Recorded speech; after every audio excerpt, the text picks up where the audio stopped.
The Church of the Living God, pillar and ground of the truth, the light of the world. That's quite a long name. It's a Christian organization born in Guadalajara City, Mexico, that has spread to many countries.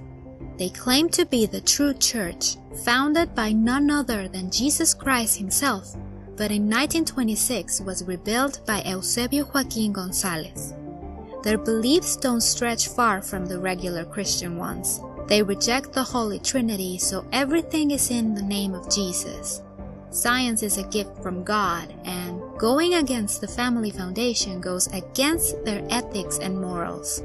This 90-year-old religion has more than 5 million people across 58 nations.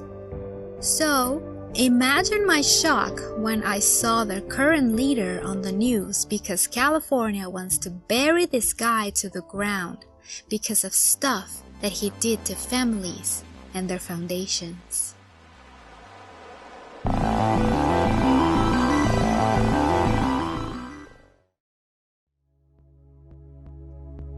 Coming from a humble household in a small town in Jalisco, Eusebio Joaquin Gonzalez got involved in the ministry of the Apostolic Church of the Faith in Jesus Christ, and while he was working for the church, got a revelation. On the night of April 6, 1926, God told him to restore the primitive Christian church and change his name to Aaron. After this, he and his wife arrived at the city of Guadalajara on December 12 of 1926. Jalisco, Guadalajara state, was going through a religious armed conflict amongst Catholics against the then President Plutarco Elias Calles. So because of this, a lot of people were fascinated by Eusebio's beliefs. By 1953, they were really growing, so much so that the Jalisco governor gave Eusebio 14 acres to build the Hermosa Provincia, or Beautiful Province, colony, still standing till this day. Eusebio Joaquin died in 1964, leaving his 27-year-old son, Samuel Joaquin Flores, the organization. He was born in 1937 and was baptized by his father's church at the age of 14. He was the one that drove the church all over the world through a missionary approach. He died in 2014, giving his son, Nason Merari Joaquin Garcia, full control. By the way, Samuel had a dream where God told him that he was the angel of the apocalypse. So there's that. Nason was 45 when his father died, leaving him as the last prophet of the church. But when he was in his 20s, Samuel told him to expand to the US, California to be more specific. So Nason did just that. He moved there and worked hard until he made it. Now there are approximately 50 plus churches following their doctrines. You can find the main temple in LA. If you have been there or know where it is, leave a comment. So, a pretty basic cult, church. But they are all over the news. Well, that's because of their last prophet. But the apple doesn't fall far from the tree. According to Jorge Erdely Graham, a Mexican theologian and religious studies scholar, the first prophet, Eusebio, cheated on his wife with an underage girl, leaving her pregnant. They both had a boy, and he did the right thing by giving the kid his last name. Now to the next prophet, Samuel. According to the Los Angeles Times, Moises Padilla was one of the youth members of the church. He was interviewed by a lot of psychologists all around Latin America. They all wanted to know the reason why he left the church. He said that while underage, he was drugged and abused by Samuel. But the unfortunate reality is that cults hate being outed. So Moises Padilla was later kidnapped and stabbed 57 times. In 1997, the church was under attack. A group of women accused Samuel of abuse. The State Department of Religious Freedom and the state attorney had their backs. Unfortunately, the crimes were committed 20 years past, so the authorities called it improbable for trial. Impunity was thriving because of the excess of money and political nexus. They took the case to the media and accused the church with multiple testimonies. For that, they used the help of the Mexican Christian Institute of Anti-Cults. They wanted to cancel their church status so their power would diminish. It didn't work. Nobody listened. In 2008, this dude, the prophet Samuel, bought a zoo all for himself. He called it Silver Wolf Ranch, located in Texas outside Seguin.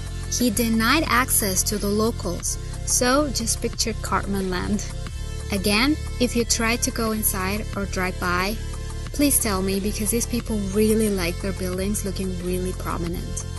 But as an organization free of taxes, like churches are, it is supposed to be an asset to the public instead of just a property.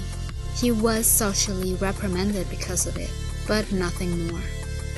Now, something weird happened here. The Ibero-American Council in honor of educational equality gave Samuel an honoris causa doctorate. Samuel had no academic studies, and he started to call himself a doctor. The people were outraged, so the Ibero-American Council clarified that the title was honorific and not academic. Huge difference. Samuel didn't care. But the council wasn't entirely clear in the matter. These types of titles were used by politicians and celebrities to flaunt on television. It wasn't all shocking that Ecuadorian ex-ministers of education denounced them publicly and called them a fraudulent institution that gives awards to people that pay for it instead of real knowledge being rewarded. So it is without any surprise that Samuel's son and the third prophet, Naasón, is any different. He is in fact the reason why I made this video. He is the one all over the news. Even though he's been the church leader for only 5 years, he has lived a crazy-ass life. Let's start small. On May 15, 2019, there was a celebration in Bellas Artes Palace in his honor, an opera that the church promoted as an homage to him.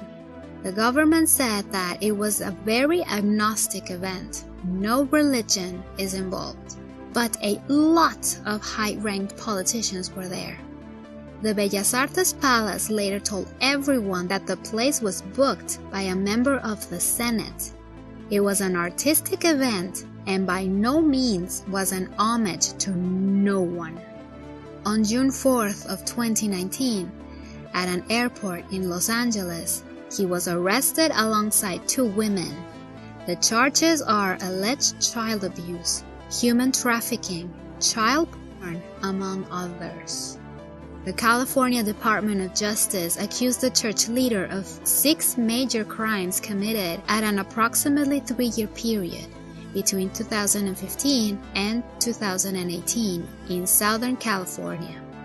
Bail was set to $50 million because, just like a cult, people want their leader back, so the congregation will gather money to save their prophet. But it changed in July 16th of 2019 when the Supreme Court of California said that Naasón should remain in jail without bail out of fear of him leaving the country. The prosecution showed a video that was found on Naasón's iPhone where he was having a threesome with a 15-year-old girl. Also, there were a lot of pictures and videos of young girls in compromising situations. In April of 2020, a California Court of Appeals threw the child abuse charges away because some wrongful events were surrounding the procedure. But on July 31st, the California Attorney General's office presented 36 new charges against Naasón. Meanwhile, in Mexico, with all the evidence, the witnesses, the noise, all the power the United States is showing, the only thing they could think of nailing this guy was money laundering. He was using the church's money offerings as a way to hide his income. I mean, at least that's something. Man, I love my country, but I sincerely doubt that Mexico is going to follow through, especially knowing that a lot of high-ranking politicians are all buddy-buddies with this Nason dude. Good to know that the US is really doing their job of keeping this monster locked up. This generation of evil started with the beginnings of a church, and now with the increase of followers, they just wanted more. More people, more money, more lands. They even bought themselves awards and honor events. That's quite pathetic, but that is ego right there. All this abuse is just them trying to feel powerful, convincing everyone that they are the true prophets that can talk to God. Good to know that the laws are the ones that are talking now. I hope you enjoyed the video. If you did, don't forget to give it a thumbs up and subscribe to the channel if you liked it. And if you didn't, leave me some feedback. I would love that. I post videos every Friday, so I will see you guys later. Stay safe.